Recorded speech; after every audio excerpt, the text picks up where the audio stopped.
Dorothy has been to at least a couple of my sessions before. I think AJ as well, if I remember correctly, one time.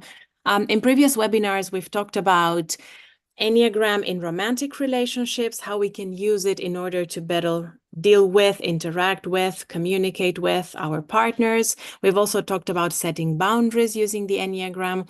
And today we will focus more on assertive personality types. So on understanding which types within the Enneagram are considered to be more assertive or aggressive or domineering or demanding.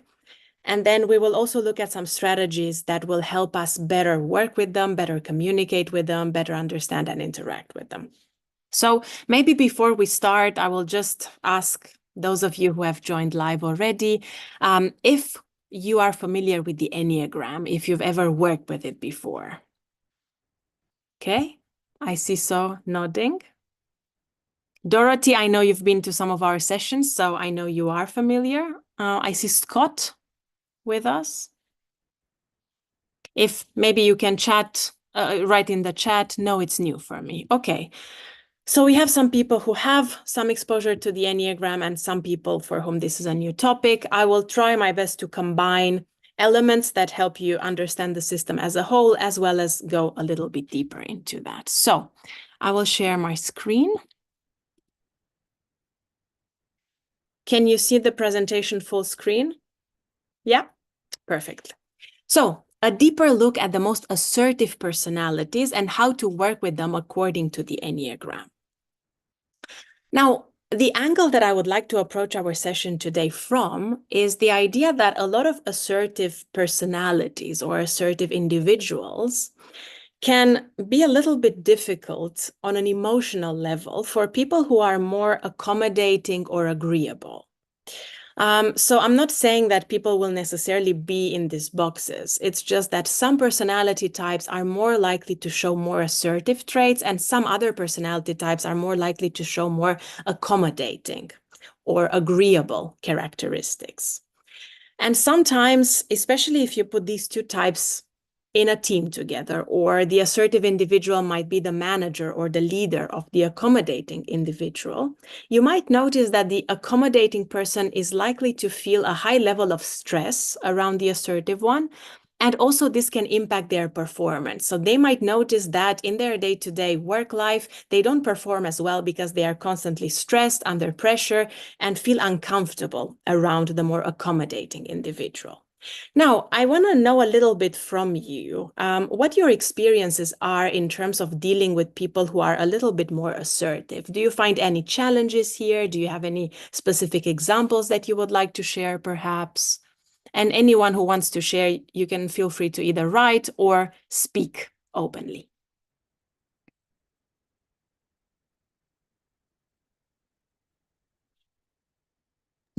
And Dorothy and Scott, if it's convenient, it would be nice to see your face.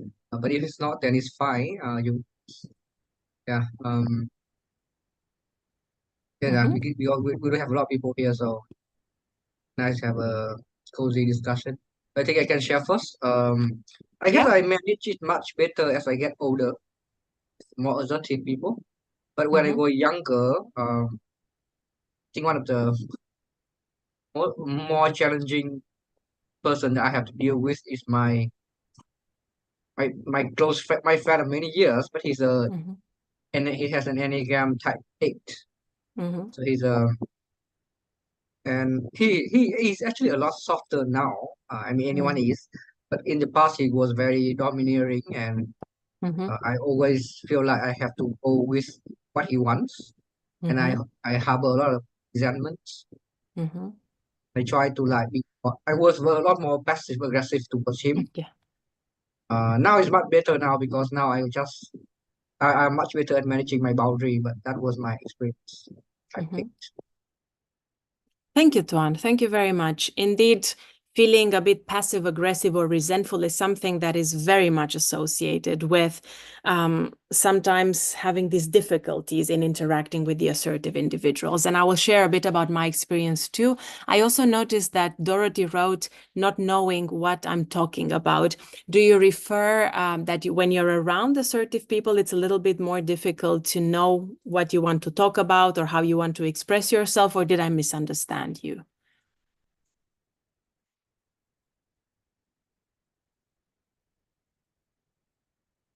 Yes, I see. Yes. Okay. So a difficulty focusing on what you have to say and being clear in that. I've definitely also had this experience, so I will share a bit with you as well. If Sue or Scott want to share anything, feel free to do it as well.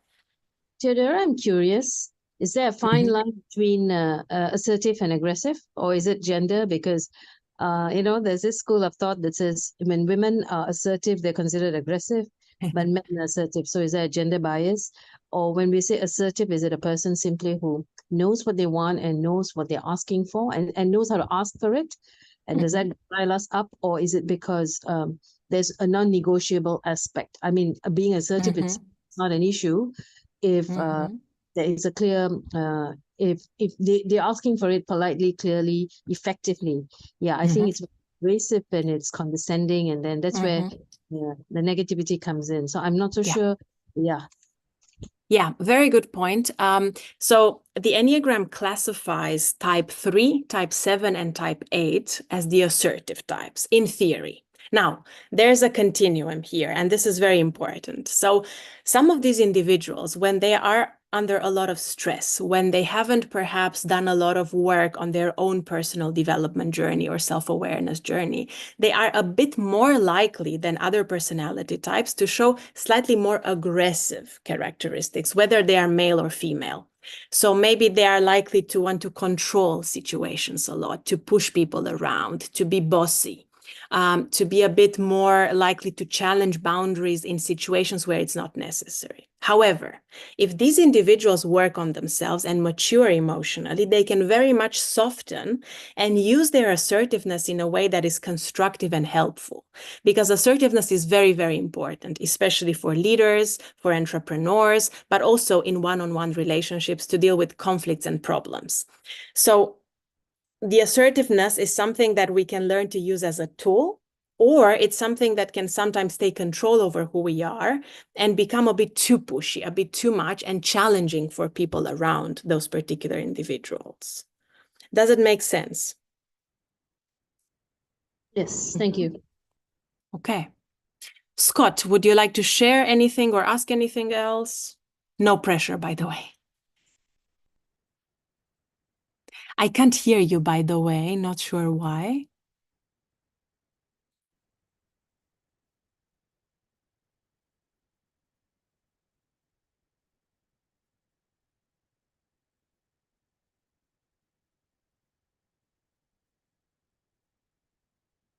If it's easier, you can also just write in the chat before the mic is fixed. I'll try and fix this and share later. Okay, perfect. By the way, we will have a Q&A session at the end of the workshop, so I'll be taking any questions then. But if you have questions throughout, feel free to raise a hand or to write it in the chat, and I'm happy to incorporate that as well. So let's move on. The Enneagram can help us when it comes to maybe dealing with assertive individuals in a professional context in 3 steps. I wrote here on the left side, observe, understand, and act. So the first step is to observe, basically to look around and become aware that the individual that perhaps is triggering me or causing me a little bit of difficulty is likely to be an assertive personality type or an assertive Enneagram type. The next step is understand. So basically understand on a deeper level what drives that assertive behavior, because most of the times the assertive aspect, which can sometimes also be aggressive, is more of a surface level behavior. And there are emotional drives and emotional fixations which are at the root of that specific attitude. And the Enneagram can do a fantastic job in terms of helping us fully and deeply understand what's going on. And number 3 is act. So once I notice that this person is assertive, once I understand the root cause of their behavior and the emotional driver, I can also find ways to communicate and collaborate better with these individuals. And in today's webinar, we will explore all of these 3 points so that you get practical and actionable tools in order to better interact with assertive types.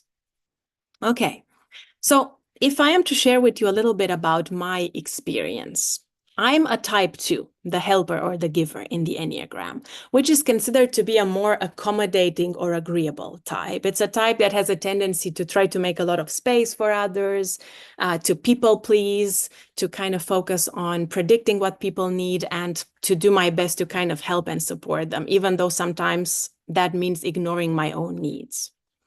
And when I was working in human resources before I was self-employed, I had some very assertive managers and also clients that I interacted with. They were type 8, some of them, but also type 3.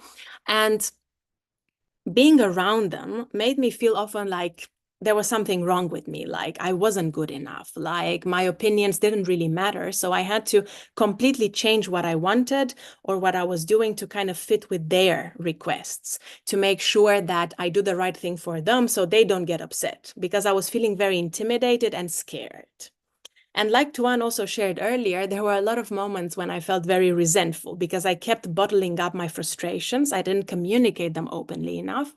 And as a result, I was constantly in the state of like people pleasing, trying to make sure that everyone around me was happy and not having boundaries between my work and my personal life.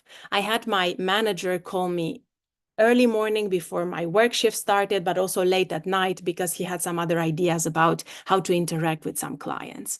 And this was a very big stressor for me, and it had a huge impact on my mental health. It sent me in a burnout state, and it was a moment where I realized I have to do something about it. So using the Enneagram, I was better able to understand who these assertive individuals were and why they reacted in those certain ways. And today I will share on a much deeper level with you about each assertive type, what are some of these core motivations. So once I understood that, it was easier for me to say, okay, it's not about me taking this behavior personally. It's rather about me developing my own assertive communication skills in order to also be able to set my own boundaries, to negotiate the things what I want, and to ask for help. And here I put a few examples, like communicating in such a way that I do set that boundary. For example, I understand where you are coming from, but, and then I also share my point of view without attacking or being mean, simply being clear and firm. Or I would appreciate some help with, and then asking my question or requesting my manager's support with something, or asking to get another person on the team to also help me with some of those tasks. And number 3, I feel overwhelmed with these tasks and I would need some support. Again, making sure that I express my own preferences and I also reach out for help, because this is something that does not come naturally for a type 2 at all. Now, because I would also like to share with you a little bit about my story. I talked about the recruitment experience, but I didn't share much with you about what I do now. I'm originally from Romania. This is why you see a Romanian flag here under my picture. That's where I was born and raised. That's where I lived most of my life. However, when I was about 18 years old, I moved to United Kingdom and I studied experimental psychology there. I lived in York for 3 years, and then I moved back to Romania to continue my studies. I studied conflict management, psychodrama, and I also worked in human resources for a few years. This is basically the experience that I was sharing more with you about. Now, in 2020, in the middle of the lockdown, I moved to Germany. I've been self-employed ever since, and I work as a personal development trainer and coach. I focused on a variety of topics like personality types, MBTI, Enneagram, but also communication skills, conflict management skills, public speaking. And I work both one-on-one and with groups. Okay, so for today's workshop, we will have 5 main points. The first one will be an introduction to the Enneagram. So also for those of you who perhaps have had less experience with the topic, you will get a glimpse of what the system is about. Then we will move and talk about the 3 steps: observe, understand, and act. We will look at I think there's an echo on Scott's side. Thank you. We will understand more about what drives the behaviors of the assertive individuals by understanding emotional fixations and triggers. And we will also discuss how to act, how to use effective communication strategies in order to better interact and work with assertive individuals. And like I mentioned, at the end, we will also have a Q&A session. So let's start with part 1, the introduction to the Enneagram. The Enneagram, similarly to the MBTI, is a personality-based system. However, it tends to be a little bit more spiritual. That's the way I like to describe it. While the MBTI and the cognitive functions talk more about the way our mind processes things, the way we tend to perceive information or make decisions or understand the world around us, the Enneagram talks more about our emotional drivers, our insecurities, the specific coping mechanisms that we have developed over time in order to deal with our insecurities. It is said that the Enneagram forms in our childhood. It is shaped by the experiences that we have had, the way we were brought up, to an extent also by culture and other genetic factors. And in time, it becomes more of a shield. We put on this show, and it often seems like we over-identify with our personality, namely our coping mechanism. But deep down, this hides insecurity. Deep down, this hides a few patterns that are more challenging for us. And as you can see here on the right, we have a circle and we have the 9 numbers from 1 to 9. These all represent the 9 Enneagram types. Type 1, type 2, type 3, blah, blah, blah, until type 9. And each of these 9 types has a specific title. So for example, type 1 is known as the perfectionist or the reformer, type 2 as the helper or the giver, type 3 as the achiever, and so on and so forth. Now, looking a little bit at science and what some psychological research papers have to say about the Enneagram, I've compiled a list of a few ideas that I think are really important. There's a study by Fina et al. In 2022, which showed that 80% of the change in performance of employees was related to changes in their emotional literacy.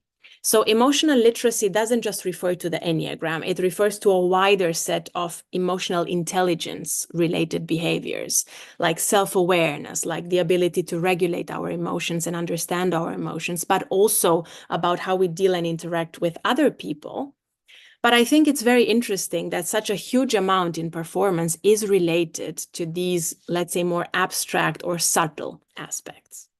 Now, how can the Enneagram contribute to emotional literacy? Well, like I was saying earlier, it is a really powerful tool in terms of self-awareness, in terms of understanding ourselves, but also in terms of understanding other people, their drivers, their fixations, their needs, and what are some of the better ways to interact with them. There's a study from 2012 conducted in Finland, which showed that Enneagram positively influences the development of emotional intelligence at work if it is used as a tool to learn about yourself and others.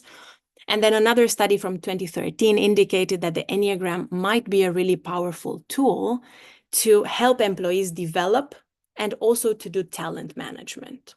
So there's quite a lot of literature suggesting that the more we understand the Enneagram, the better we get to work with ourselves and with others.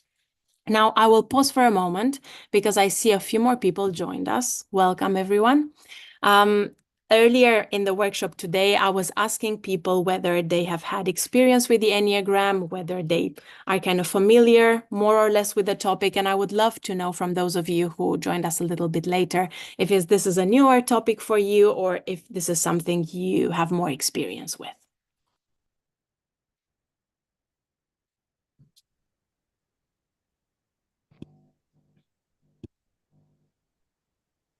Good evening, members. My name is Teodora Hi. Paucean.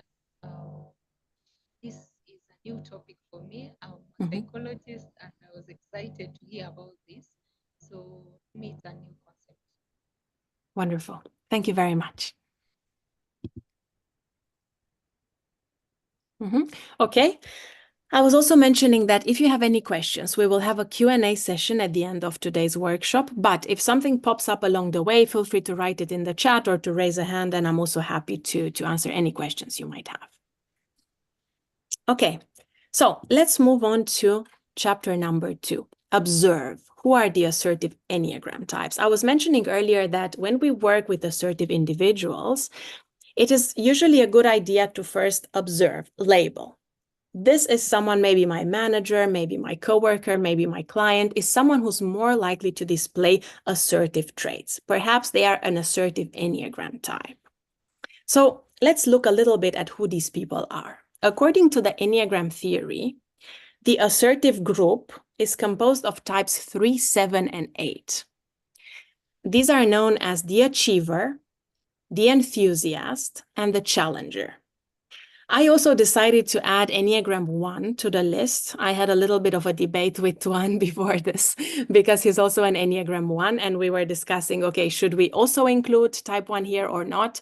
I decided to include it because even though in theory, type 1 is not an assertive type, it's not part of the assertive group, in work situations, I find ones to sometimes display more assertive traits compared to maybe type 2, type 6, type 4, type 9, who are not part of the assertive group either.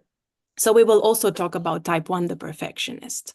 Now, I also use these acronyms, and for those of you who are not quite familiar with the Enneagram, the achiever is a very symbolic name, so it helps us identify the fact that people with this personality type are more likely to attach a lot of value to success, to achievements at the workplace, being very good at what they do, being outstanding. The enthusiasts, like type 7, are more likely to want to explore and make sure they don't miss out, which means they have a deep fear of being trapped. Yeah.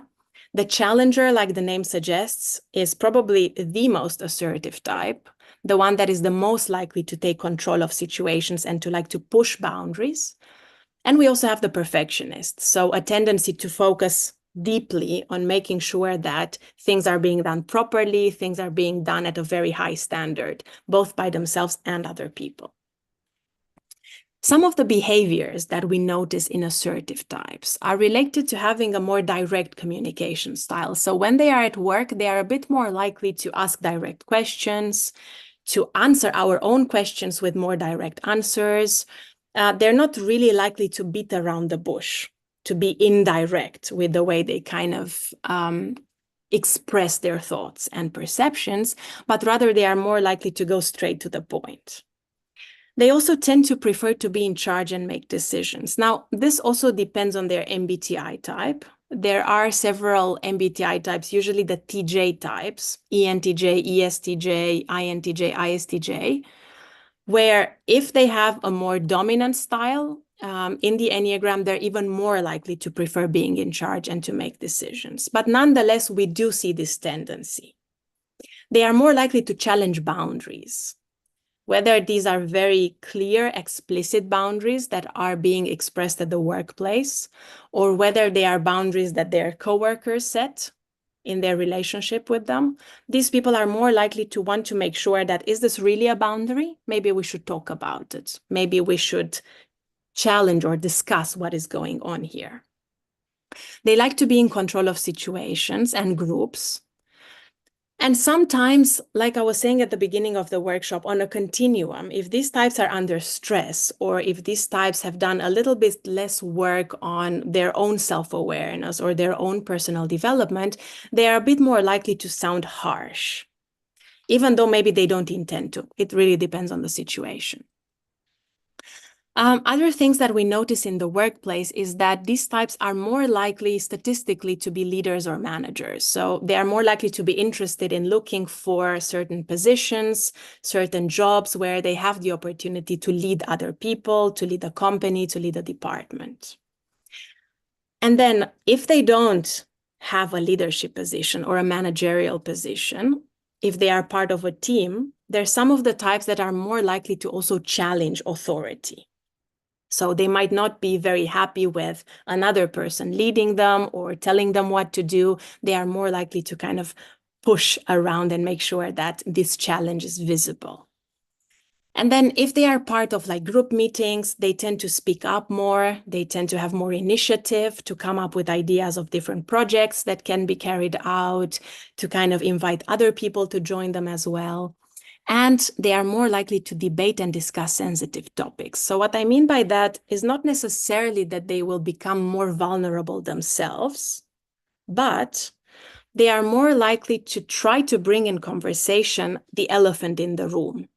So let's say that they are at work, they notice that there's a problem with a specific project or a specific client or with specific rules inside the company.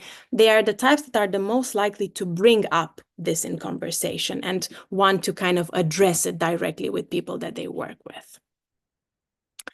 Okay, now, before we move on to the next part, which will be to understand these types on a deeper level, I want to ask people who are with us today, do you feel like you're one of the assertive types? Or maybe if you know your Enneagram already, are you one of the assertive types? Or perhaps you feel like you're not necessarily in this group? What are some thoughts and ideas?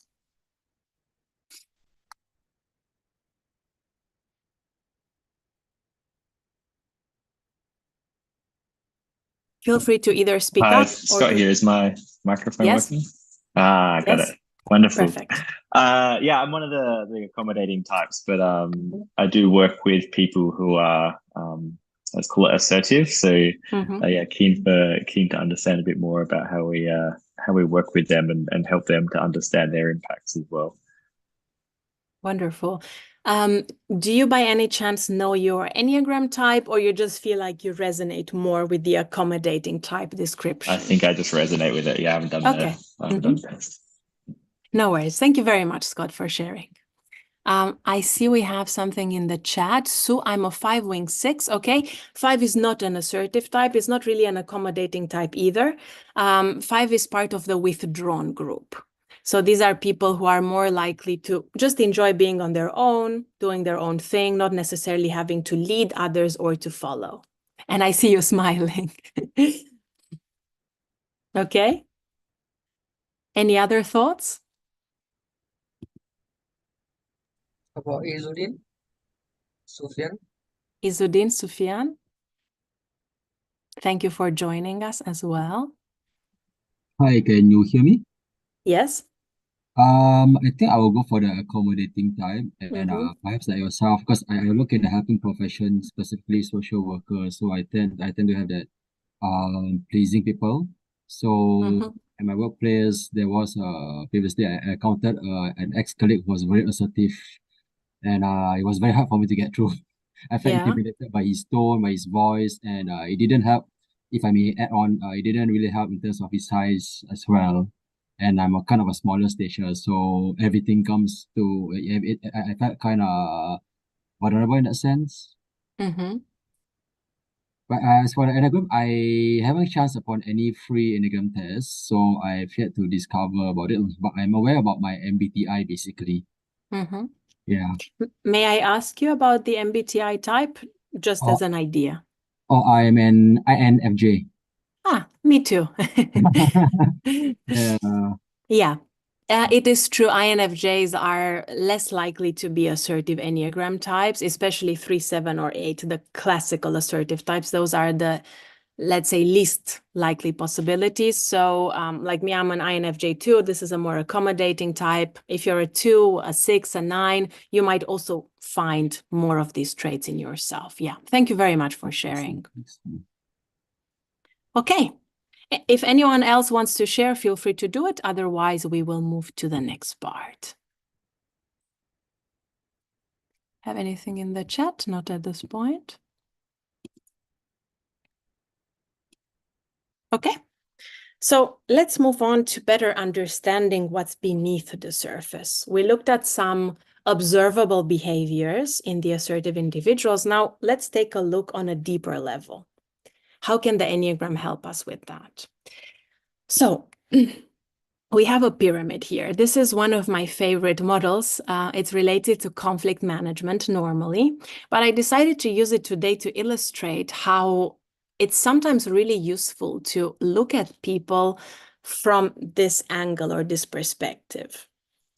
First, if you look at the tip of the iceberg or the tip of the pyramid, you have the position. This one is the more surface level behavior that people show. In our case, for this specific example, we are referring to assertive behaviors. We are at work, we interact with our manager maybe or our client who's a bit more assertive. We notice this specific tendency that they are more likely to challenge boundaries, they are a bit more domineering, they are likely to take charge and have initiative, and so on and so forth. On a deeper level, the middle or medium substrate, in a way, is called the interest level. This one refers to why people want to have that position. So why are these people assertive in their behavior? Well, maybe because their interest is to make things work. By being assertive, deep down, they think that this will help them make things work at the workplace. Maybe have a project be successful, maybe make money for a specific cause, maybe ensure that everybody in their team can get their salary paid. It depends on the project, on the person, on the circumstance. However, a lot of the times, what drives the need to have that assertive behavior is a willingness to make things work, to do things properly. Now, beyond the level of interest, we have the level of needs. The needs are the fundamental things that every person needs in their life. In general, when we talk about needs, we talk about things like food, rest, belonging, love, security, emotional connection, self-esteem, and so on and so forth. And a lot of the times for assertive individuals, the needs are related to self-esteem, safety, and independence. So a lot of the times, this desire to make things work is related to the willingness of the assertive types to have self-esteem, to create safety for themselves and for other people, and to be independent. And I will illustrate how this works for each type in particular. Type 3. I mentioned earlier, this type is called the achiever. Achievers are very notorious for looking for validation for their competence. So on a deeper level, what actually motivates them is a desire to be validated by other people, for other people to tell them you are really good at what you do, you are exceptional at what you do, you are very successful, and so on and so forth. Type 7 looks for freedom. Like I mentioned earlier, they are the enthusiasts, the most likely to show excited behaviors. They look for freedom and they want to avoid pain. They want to make sure that they have their options open, that they don't miss out, and they don't have to be trapped in pain. Type 8, the challenger, looks for control or for power because deep down, they are the most likely to want to avoid being hurt. And type 1, the perfectionist, looks for this perfection in work, in their lives, in their relationships, because they want to stay independent. They want to stay in control. Now, I will also take each of these 4 types and explain a little bit more about these specific emotional drivers or emotional fixations. Type 3, the achiever. Like I said, they are looking for validation for their competence. This means that their assertive behaviors at work, their willingness to control things, is related to wanting to achieve success.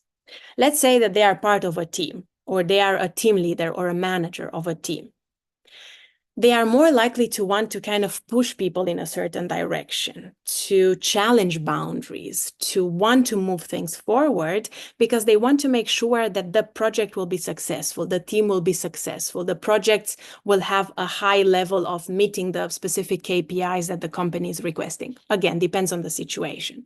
But the most important thing is that they have an anxiety around the feeling of being unappreciated, and a fear that other people will not see them and not love them for their competence, for their success, for their achievements. And as a result of that, they are more likely to display these hectic behaviors. I'm going to go here, push you around a bit to make sure that you have success so that our team has success. I'm going to go to the other person, push them around a little bit to make sure that they have success as well, so that as a team, we can achieve our target. So basically, the idea is that the assertiveness comes from an anxiety to please and impress others, because deep down, they really want to be loved. They really want to be appreciated.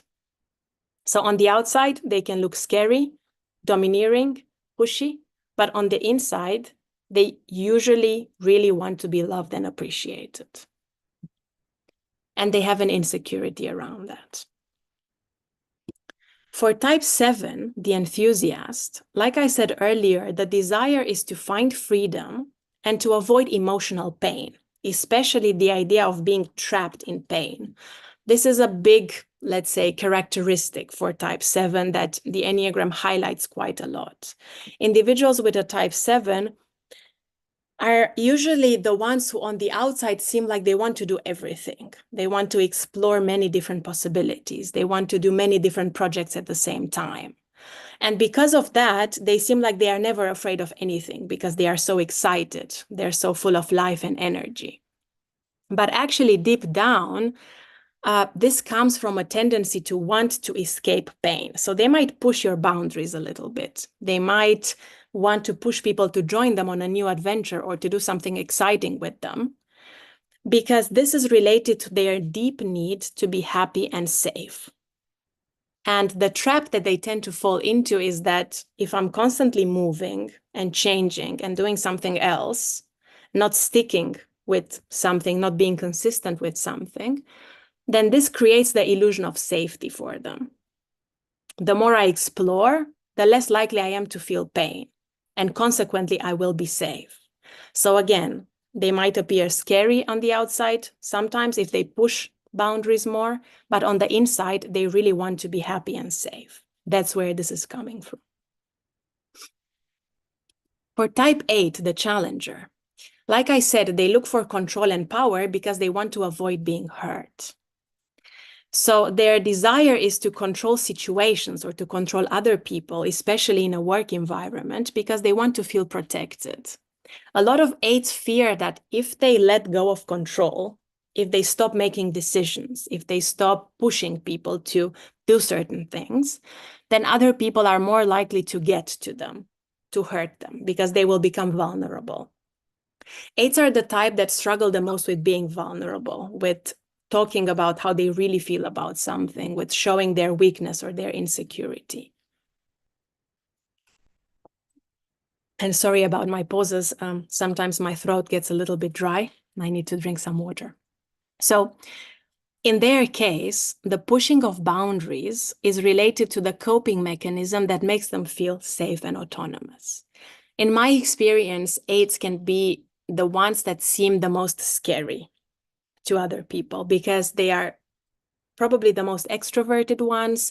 They are the ones that are most likely to push things and to want to make things happen their way. But actually, and I can tell you this from personal experience, a colleague of mine is an 8. We've worked quite a lot together. The more you get to know them, the more you realize how much warmth they can have inside and how soft they can actually become once they feel safe around you. And she told me this, I feel really safe around you. You're one of the few people in my life that makes me feel safe. So I will open up. And again, the scary behavior that she sometimes shows, again, comes from this desire to be safe and independent, for people to not hurt her. Okay, and lastly, type 1, the perfectionist. Again, like I mentioned earlier, type 1 is not part of the assertive group in theory, but I decided to include it here because sometimes in the workplace, ones also show some more assertive characteristics. Type 1 looks for perfection because they want to stay independent and in control. And a lot of the time, ones are the ones who are the most likely to want every detail to be perfect in their projects, in their colleagues' projects, in their shared projects, and so on and so forth. And the type-related coping mechanism is that if everything is perfect, if I always rise up to my standards, then I'm okay. I'm a good person. I'm not corrupt. I'm not evil. Because this is a deep fear that type 1 individuals have. So again, on the outside, they might seem scary and intimidating because they want everything to be perfect and they push people to also do things perfectly. But deep down, this is not scary. It also comes from a need to self-validate by believing that everything they do is up to their standards. Now, I will pause for a moment because I know this is quite a bit of theoretical information, and ask you to either ask me anything if there's something that's not clear about any of these 4 types, or maybe to share if some of the more assertive people that you interact with at work are possibly one of these 4 types that I just described. I'll go back to the summary slide so you have them all available.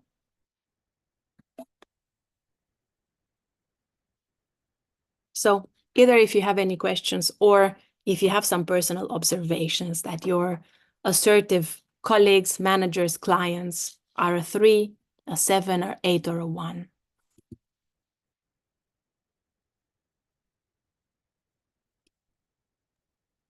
Hi, it's Scott here. I've got a colleague who's a 5 actually, and they probably fall into this assertive type. But yeah, do you find from your experience you've had 5s that are assertive, or? Sometimes to a certain extent, because we are not people that will be put in a box. We have traits and characteristics that can be influenced by all of the 9 types. 5s generally are not very assertive. They might appear like they are not emotionally involved because they tend to be a bit more detached and aloof, a bit more introverted and reserved. And sometimes for people who are more focused on relationships, on emotions, on communication, 5s can be a bit intimidating simply because they don't open up as much. They don't share their feelings as much. But there are people who are a dominant 5, and then they have a secondary influence from 3 or 7 or 8, and then we see more of the assertiveness coming out, especially at work. So that can also be an explanation for it. Okay. I think it might be that one because the parts you've described don't really suit that person. So I suspect there may be a second type coming through. Either that, or maybe he's not a core 5. Maybe 5 is a secondary type, because sometimes online tests give random answers that are not fully accurate. Okay. Thank you, Scott. Sorry. Anyone else would like to share?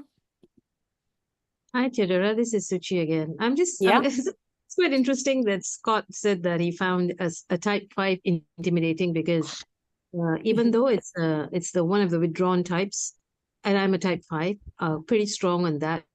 I think the intimidating aspect comes from the fact that there's a level of confidence or apparent control of the situation, which I think lets a person who is a little bit insecure or feeling less secure about the situation might feel a little bit. So my question then is, because there's for those of us who are familiar with the DISC and the MBTI that sees the person from a work situation, could this behavior be manifest because of a certain role or gender that they need to carry out?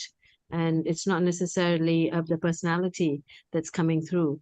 And therefore, they are responding from that space. So, and I think that is because they need to achieve that goal, and therefore they have to rub people the wrong way, and it's an expectation from management that they have to irritate in order to get results. Yes, what you're saying is very true. There will be other factors that influence how someone comes across at work, especially if they are in a position where they have more authority or they have to make more decisions for a larger group of people.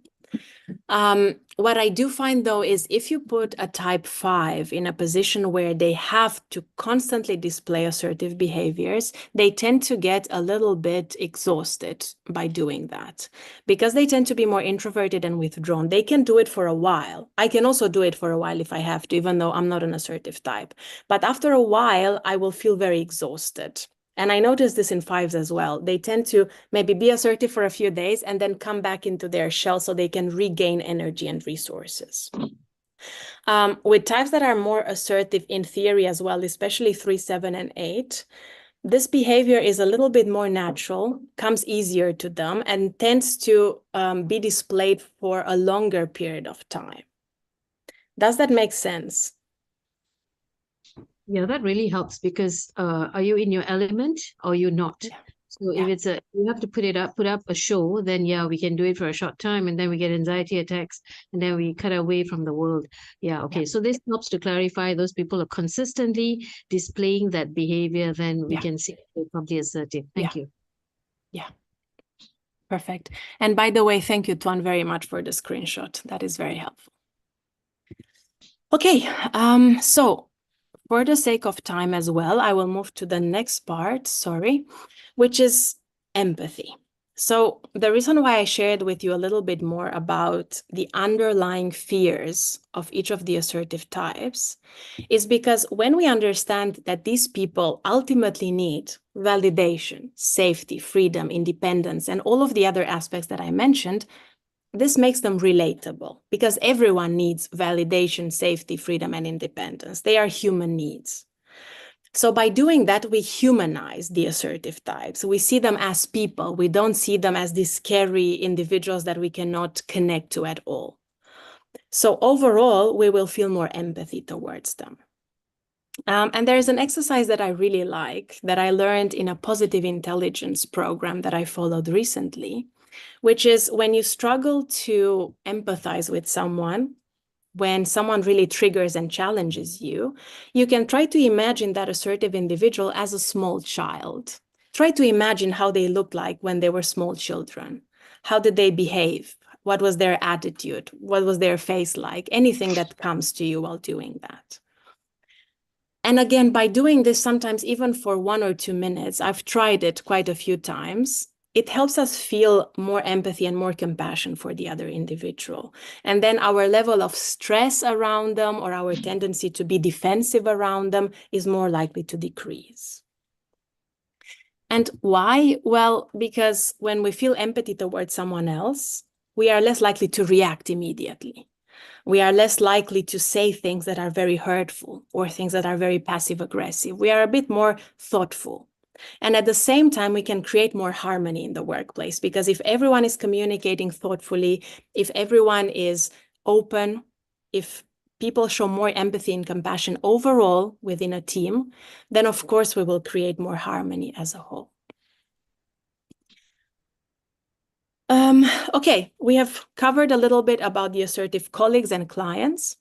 Now, maybe I will take 2 reflections from you. Is there anything that perhaps you have learned from the last section about type 3, 7, 8, or 1, and from the empathy perspective that I shared, that you are willing to apply or make use of in your next interactions with the more assertive individuals, even if you're not sure what their type is exactly?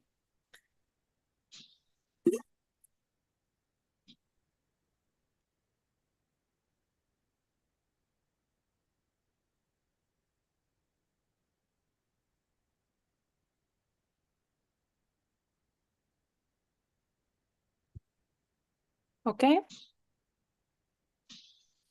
I see something here. What kind of MBTIs are more likely to be assertive? In MBTI, we have an interaction style called the control group. These are ENTJ, ESTJ, ESTP, and ENFJ. And there are some similarities in the way these types are described with the assertive types in the Enneagram. The ENFJ, I would put the lowest on this list because having high extroverted feeling makes them a bit less likely to come across as very intimidating. But ESTJ and ENTJ, in my opinion, are the ones that most often get described as assertive. And ESTP too. The colleague that I told you about who's a type 8 is also an ESTP. Yeah, maybe I can share in a bit that Yeah. when someone talk about assertiveness, first thing that come to my mind is definitely introverted thinking.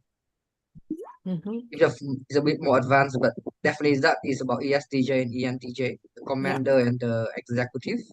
Then probably the second one that I think come to my mind is probably introverted sensing, Mm-hmm. SE.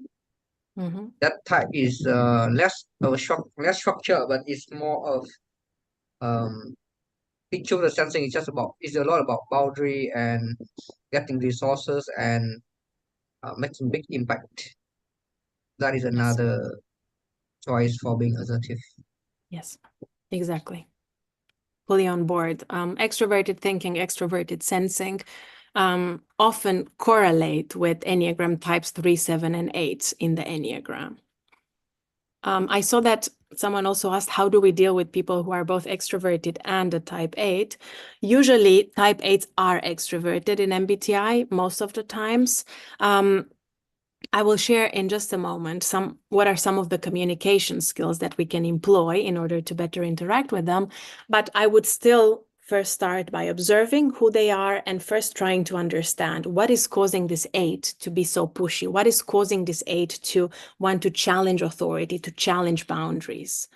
Because ultimately, for an 8, we're still talking very much about the willingness to be safe, to be autonomous, to not be hurt. The more safe we make an 8 feel, the more likely it is that they will feel comfortable around us and they will show less destructive behaviors. They will use their assertiveness as a skill, as a talent, as a resource, as something positive. Maybe I can share a bit about go ahead. Because no one answer about this question. Mm-hmm. I can share a bit about my experience. I mean, how things can change so much when you become more self-aware and more self-confident. Yeah. Things can change because my father is a type 3. And I think, as I mentioned earlier, is my close friend is a type 8. Mm-hmm. So things could change. So, I mean, the way I see them now and the way I see them when I was as a teenager is much different. I mean, all of us are kind of scared of our parents when we were younger. But especially me, I was very scared of my father when I was younger. So he's a type 3 and he's quite demanding and high standards. But then now,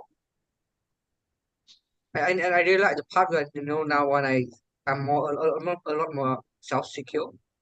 I look at my father type 3 much more differently because I don't know, I can't help but keep seeing how soft, I just can't keep not looking at his softer side. Mm-hmm.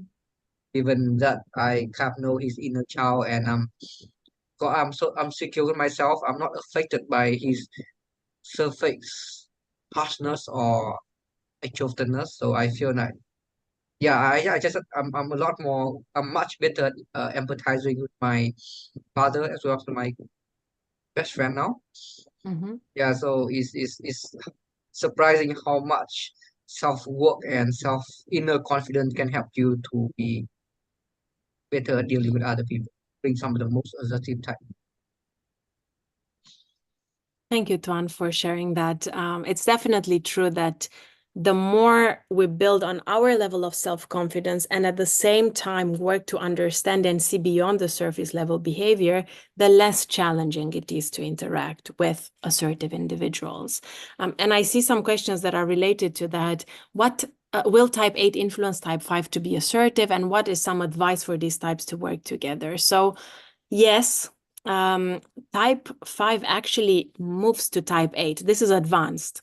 But in very simple terms, when type 5 develops and grows as individuals, they will borrow some of the positive traits of type 8, which means that they will become a bit more assertive than normal. They will be a bit more likely to be comfortable with taking leadership or to show this level of confidence in their behavior.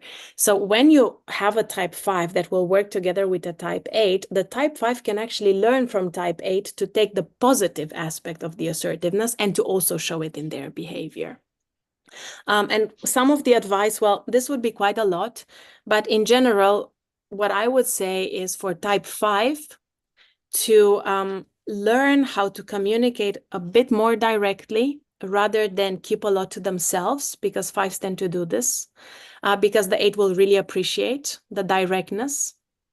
And for type 8, something that would be useful would be to have more patience with a type 5 and to not push them to make decisions immediately, because 5s appreciate having time to think about things, to plan, to make sure that they have a thorough understanding before jumping to conclusions or throwing themselves into action. What if type 5 being honest and type 8 getting more aggressive? I'm not sure I understand what you mean by what if type 5 being honest. So what would happen if the type 5 is honest with the type 8?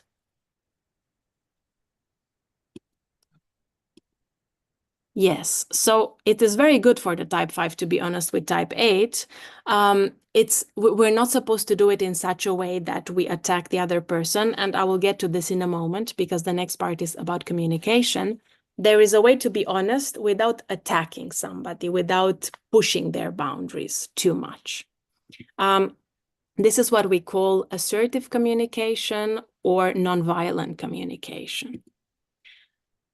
As a rule of thumb, when you think about sharing something with someone, when maybe you want to give them negative feedback, maybe you want to talk about something that's a little bit uncomfortable, it's important to include 2 ingredients: to be honest, but also kind. Because by being honest, you're talking about the actual problem, the actual thing that is not working properly or going in a specific way that you are wanting it to go into. But by being kind, you also don't make the other person feel like you don't respect them. So you can say something negative, but still say it in such a way that it doesn't put the other person to the wall. You're not insulting them, you're not labeling them, you're not attacking them and saying it's your fault, you're a horrible individual, but rather you also take responsibility for your part. For example, maybe you have a preference in a specific situation and you say, I would prefer to do this, and you explain your reasoning. And then you also ask the type 8, what about you? What's your opinion? Or you say, it hurt me when you said that yesterday, and the reason why it hurt me is this and this and this. I understand that probably you did not intend to hurt me, but this is how it came on my side. This is how I felt. And I think that in order for us to work better in the future, we can do this and this and this. You are being more focused on problem solving rather than attacking the other person. Or you ask them for direct help with something. This is also a way in which you can be direct and assertive, but not in a way that is pushy. Another part related to assertive communication is setting boundaries. Because a lot of the times what happens is that people who are more agreeable or accommodating, when they are around assertive individuals, they struggle to set boundaries. And this leads to resentment, it leads to passive-aggressive communication and to conflict. So setting boundaries can look like saying, this time I will have to say no because I'm very tired. Okay, maybe you want to give me 10 more tasks.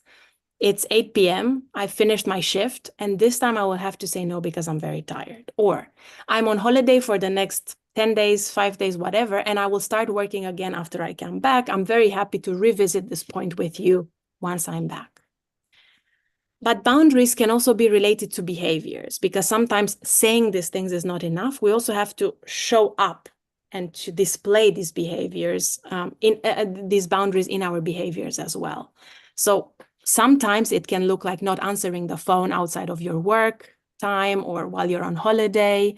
It can mean keeping to what you said verbally and not doing a different thing compared to what you said verbally.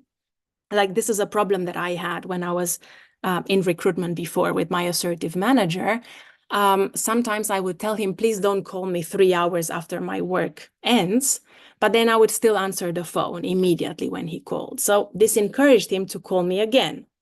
But when I put the boundary in place also behaviorally and stopped answering the phone at, 9 p.m. or 8 p.m., this stopped him from doing it in that particular way. So this is also very, very important. Communication and behavior to support what you're saying.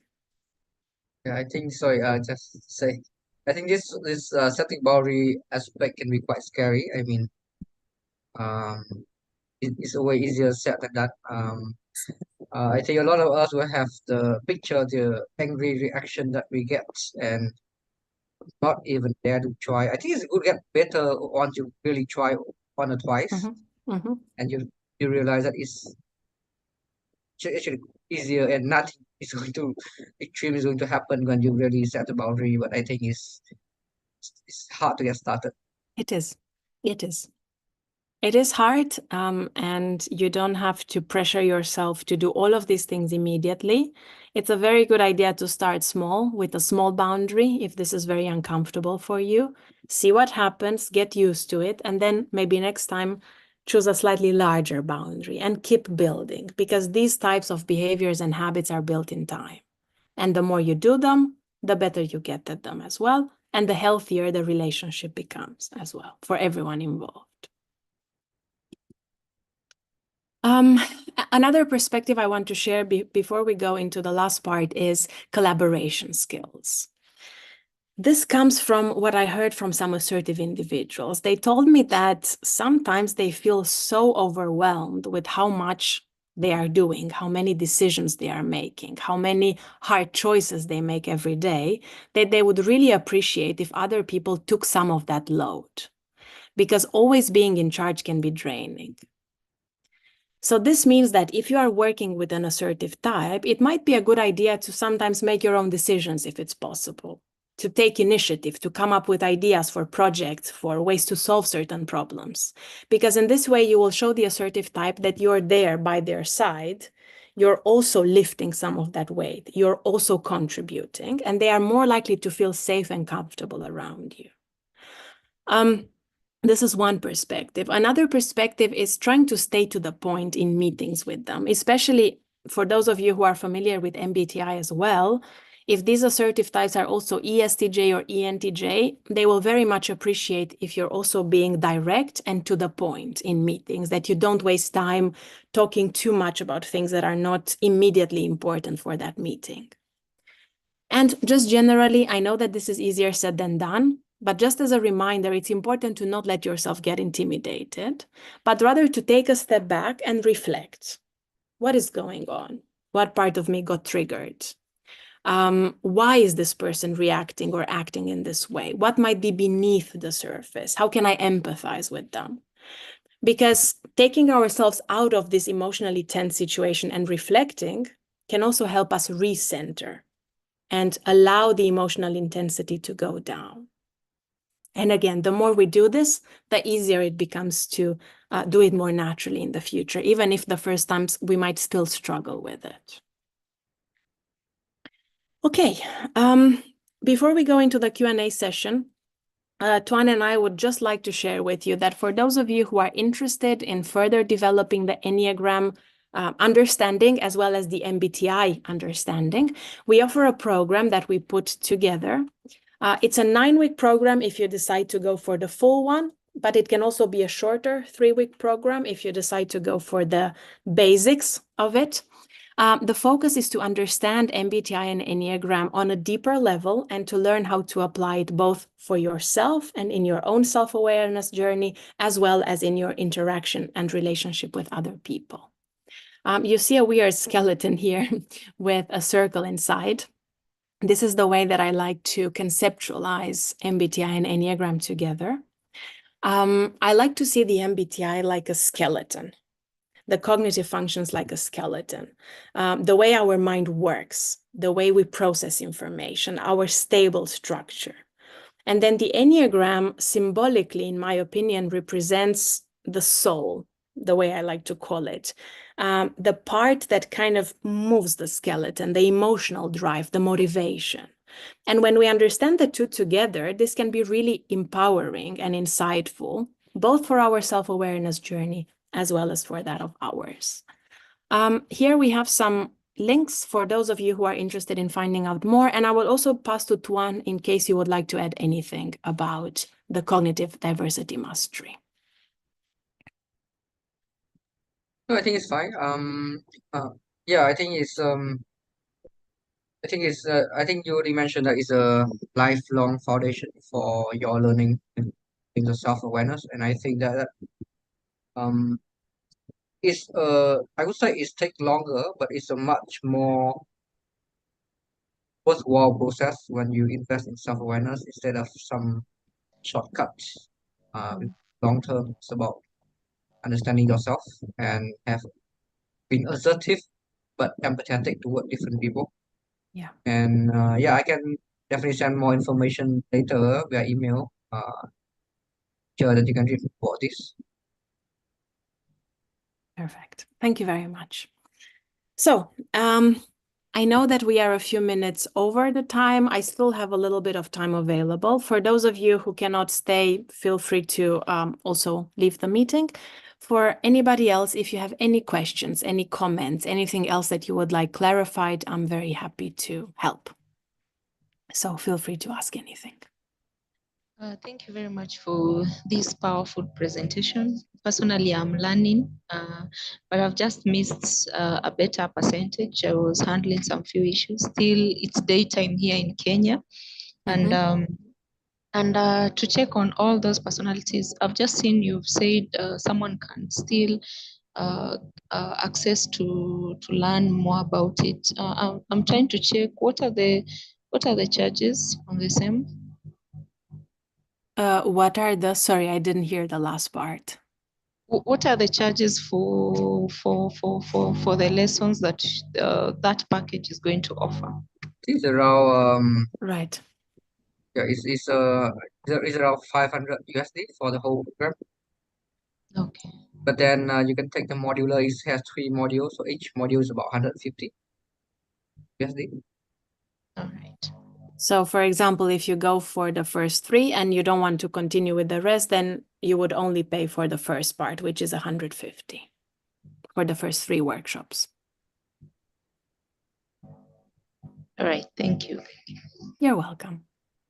I'm also happy if you're interested to learn more via books or videos, just write us a message and we can also share more about that. Hi, Teodora. Suchi again. Is this going to be in person or online? Online, because I live in Germany, so it would be a little bit difficult. Okay. So and what you help us understand would help us understand is how the two personality profile tools complement each other. Yes. So basically, this program Tuan and I created together. It's focused on understanding both the MBTI and Enneagram from a foundational level, but also at a more advanced level, how they work independently and how they work together. The first 2 sessions are with Tuan on MBTI. The third one is with me on the Enneagram. That's chapter number 1.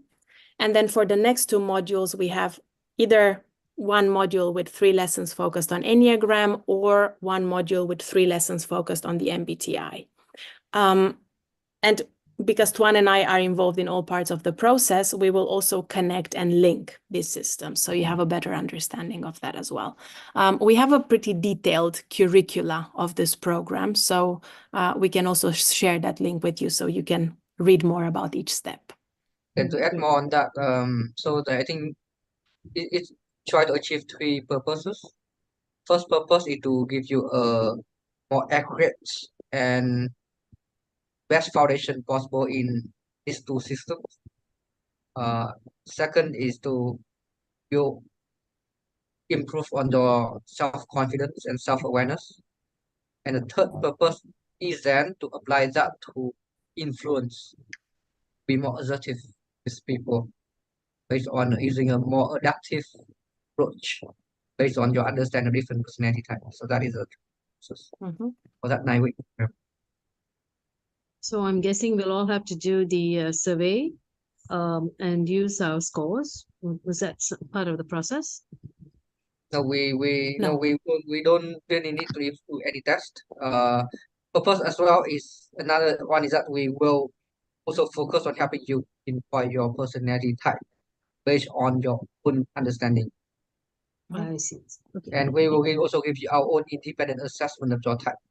So technically, yes, there's no need for any test because technically tests are not meant to be accurate, and it's also not helpful if you just take the test without understanding what it is about. Oh no, I'm not talking about a test. I'm talking about the survey. I mean the questionnaire for Enneagram profiling. Yeah. Yeah. Is that something, do we need to do that ahead? No. No. No. Thanks. Just one more question. Mm-hmm. For all these types of personalities, the bottom line is they all have, they originate from the fixations of childhood issues. Mm-hmm. Is that so? Yes. Yes. So, I don't know. I remember you said you work in psychology. You're a psychologist. So, I'm not sure if you are familiar with the positive intelligence framework. Yeah. Okay. Yeah. Anyway, it's just a very, let's say, differently called, but very similar way of looking at the Enneagram, where we say that the way people are raised, the way people look at things in childhood is more likely to shape the future development of their Enneagram type. There isn't yet very concrete evidence saying if this specific thing happens to you, you will have this type, but early life experiences influence your Enneagram type the most.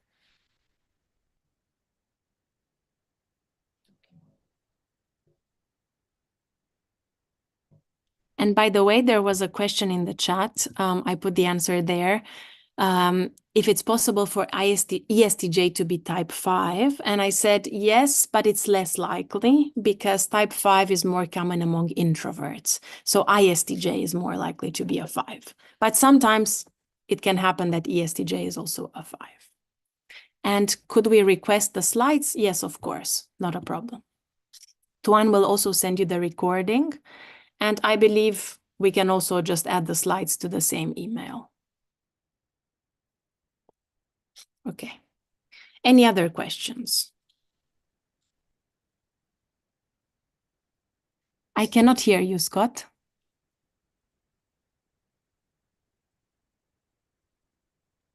Let me use my I've logged in twice. This one's not working. There we go. Can you hear me? Yes, now I can. Awesome. That was a great session. So thank you for running it. Just a quick one around. I think I walked away with a few tips around how I can deal with and help sort of work with assertive people. Do you have any tips for how assertive people can work with those other personality traits? Because like I don't know who said at the beginning, like assertiveness can be perceived as aggressiveness, and there's like sort of a fine line at times. But do you have any tips for the assertive people to work with others? Yes. So, like you mentioned, it's very important in any kind of partnership or relationship for both people to do their part. So, for aggressive/assertive individuals, my recommendation would also be to understand those around them, because similar to how the accommodating types are likely to get triggered around assertive types and feel stressed and intimidated, the assertive types can also get frustrated and annoyed with the more accommodating types or the more withdrawn types. And they might say, oh, they are so annoying, they're not doing anything, or they don't take any responsibility for any of this decision. And then this makes them feel even more stressed. So they can also do the same work of understanding how other people work and what triggers other people's fears and insecurities and behaviors. That's one part.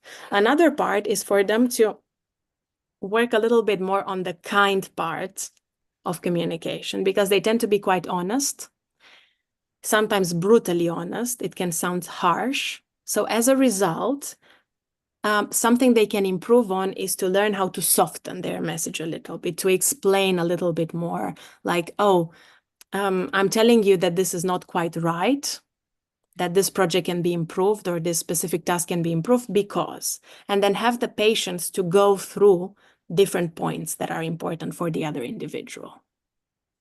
Did I answer your question? Yeah, no, I think it's great. I think I agree exactly with what you said. Kind of that empathy side of things, it's a two-way street, right? So being able to understand. And I think that small child, when I might do that exercise, I quite like that. Imagine the person is a small child. Yeah, maybe I can add a bit more.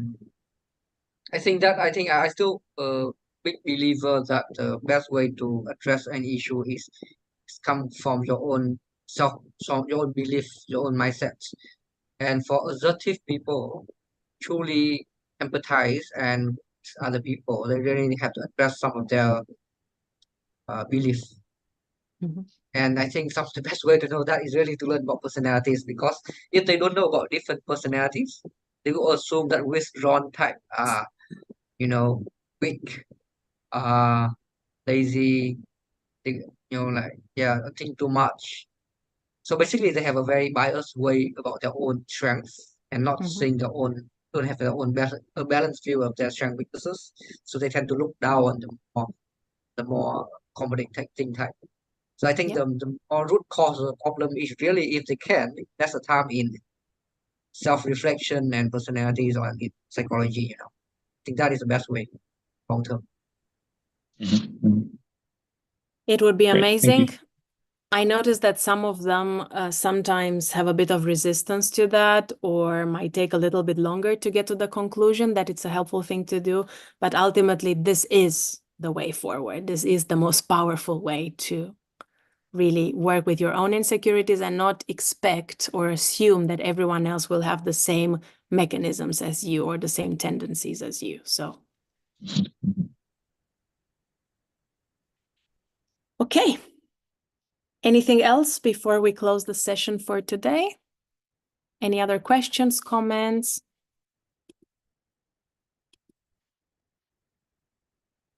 Okay. Then thank you very, very much, everyone, for joining us today. I really hope you extracted some value for yourself so you can apply it in your own interactions or in your own self-awareness journey.